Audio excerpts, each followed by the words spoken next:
an amazing year and some excellent results. How does that place you coming into the championship this year? Yeah, it's it's obviously completely different style of golf that we're playing this week. But yeah, feel good about my game, and just need to try and go one better. So. Very good. We will head straight to the floor for questions at the back here, please. Thank you. Hi, Louis. Obviously, a lot's made now of the fact you've had a number of runner-up finishes in these championships since you, of course, won in 2010. How it obviously becomes a bigger and bigger thing, I'm sure, as every single second place racks up. How do you get past that? Is there anything that you're doing specifically to deal with that and overcome it? No, not really. Doing the same old thing, trying to prepare the same way for the same way I would do any other major championship.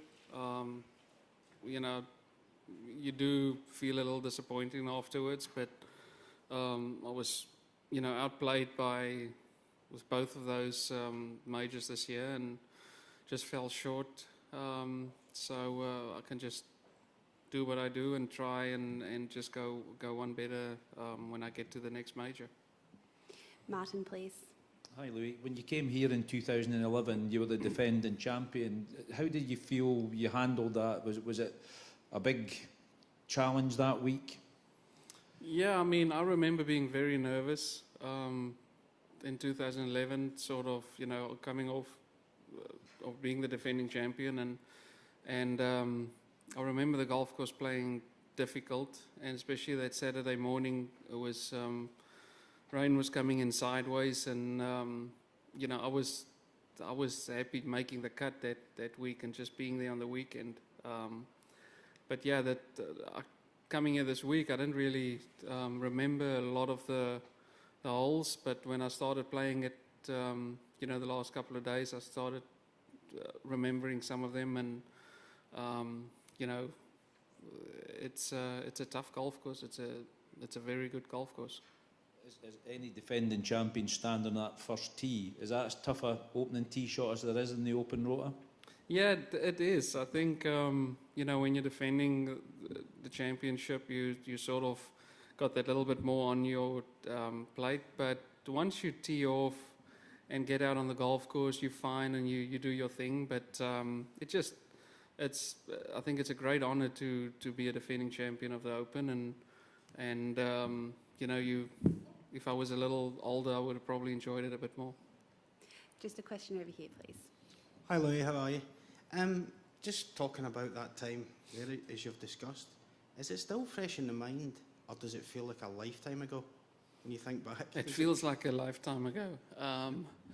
It's 11 years since when I won at St Andrews. So every time I play St Andrews, whether it's a Danny Links or the Open Championship, it's a special place, and it will always be close to my heart. And in 15 I had a good run at it, and hopefully next year I can have a decent week again. But yeah, it feels like it was ages ago. Yeah, I mean, especially around St Andrews. I think the Open feels a little bit different when you play it there. It's got a little bit more to it, and the vibe is definitely a little different. Louine, please. Hi, Louis. Do you think people expect too much of top golfers? Because, if you were in any other profession, say you were a lawyer or an orthopedic surgeon or whatever, if you were in the top bunch all the time, I mean, you'd be a massive success story. And yet here you are saying, you were disappointed not to get over the line, in this tournament and that, when really you've done incredibly well, haven't you? Yeah.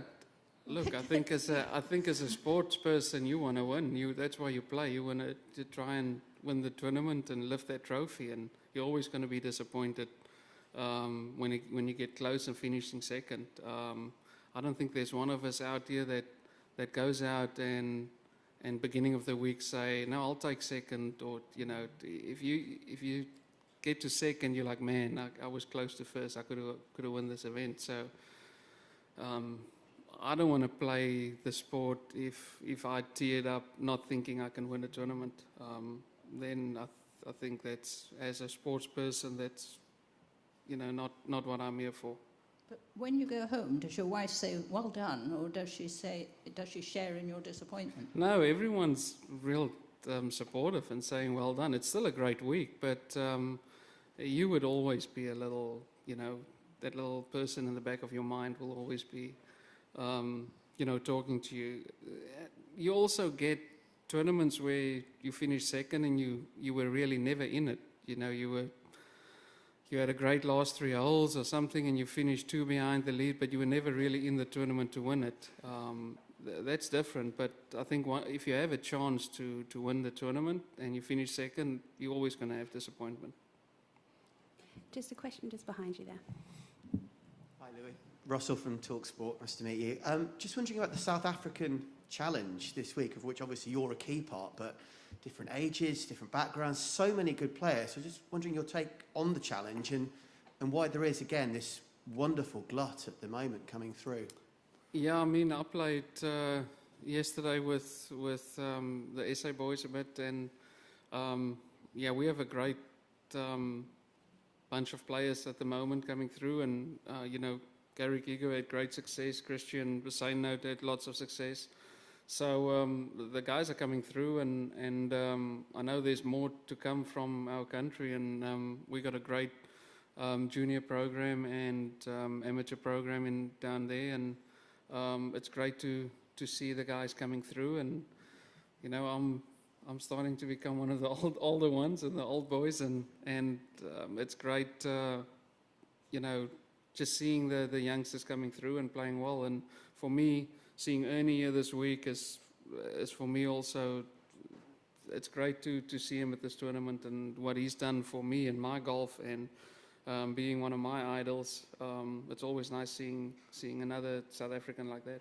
Do you also then almost help put back a little bit into the even younger ones, or do you just kind of wait for them to maybe come and ask you a little question here and there, or how does it work? Yeah, I try and stay out their way for them to prepare the way they want to prepare. But definitely, if they're going to ask me a few questions and how I would approach this, I would definitely share what I think and what I would do. But especially around links golf, it's all on what you see, on your eye and the way you play the game. So it's difficult to really tell someone, listen, this is the way to play this hole.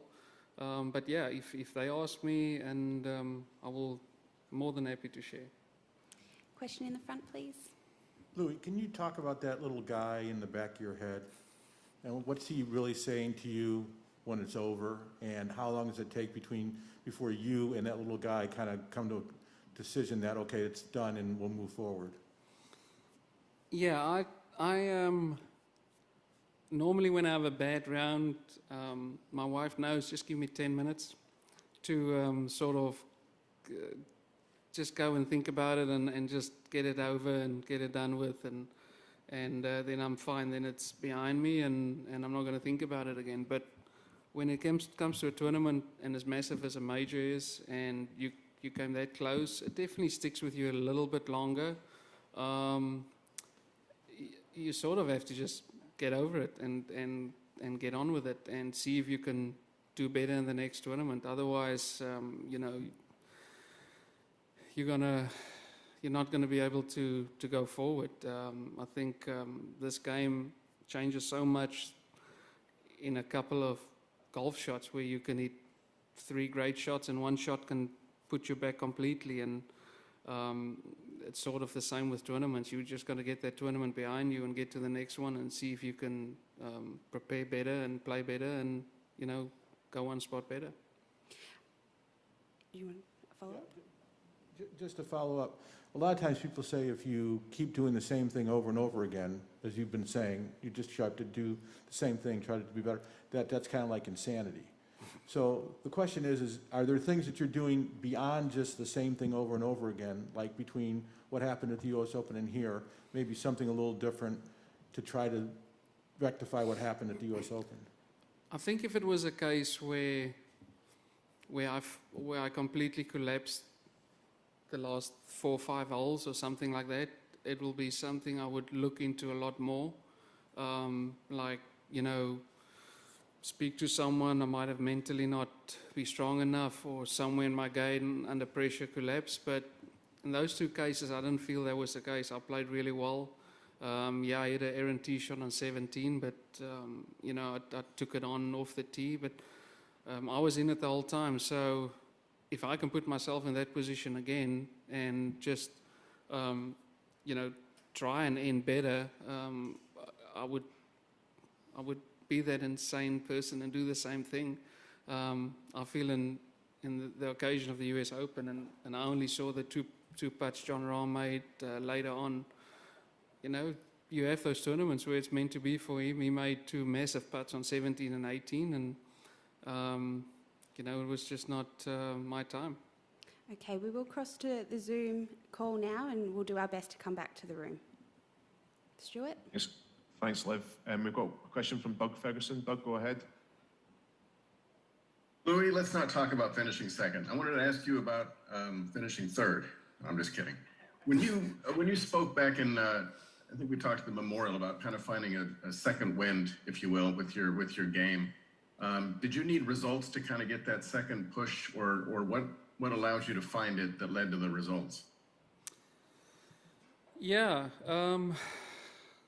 Wow, that was a good question. I definitely, I felt like I was playing good enough to win tournaments, but I wasn't really playing good enough in the same sentence. I was doing stuff, the right things, but also not doing things good, and finishing 20th and 25th, and felt like I should be doing a lot better, and gave it a little push to myself a couple of years back, I think, starting with working quite a bit on short game, and especially my putting.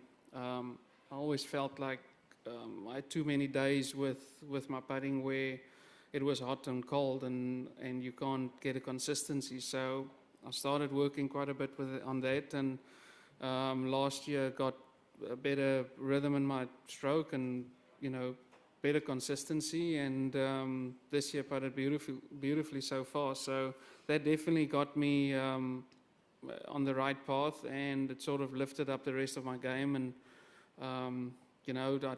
but like I needed the results to sort of get that second motivation to really try and step it up. Okay, the next question comes from Adam Shupak. Adam, go ahead.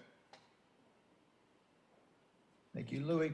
Just to follow up on that, you do rank #1 this season in strokes gained putting on the PGA Tour. Can you share some more details? Have you changed coaches? What have you done to change your stroke or your philosophy on putting? No, I don't have a specific putting coach. I went back to a few things that I did as amateur, really, and looked at a few things I did playing in 2010, the way I was putting, especially the week of the Open. And a big thing was also sticking to the same putter, the same look, the same feel, and trying to get some kind of relationship going with my putter. But I think the biggest change was, consistency in doing the same thing every time, trying to get a really good routine going. And when I do practice work at home and when I do at a tournament, and trying to do the same thing all the time, and just put in the time. And my coach, my swing coach, Justin Parsons, helped me with finding the right routine and doing things, every time the same way. And I just think that got my consistency so much better. Louis, thank you very much. I'm sorry, that is all that we have time for today, but we thank you for your time, and we wish you the best of luck. Thank you. Thank you. Thanks.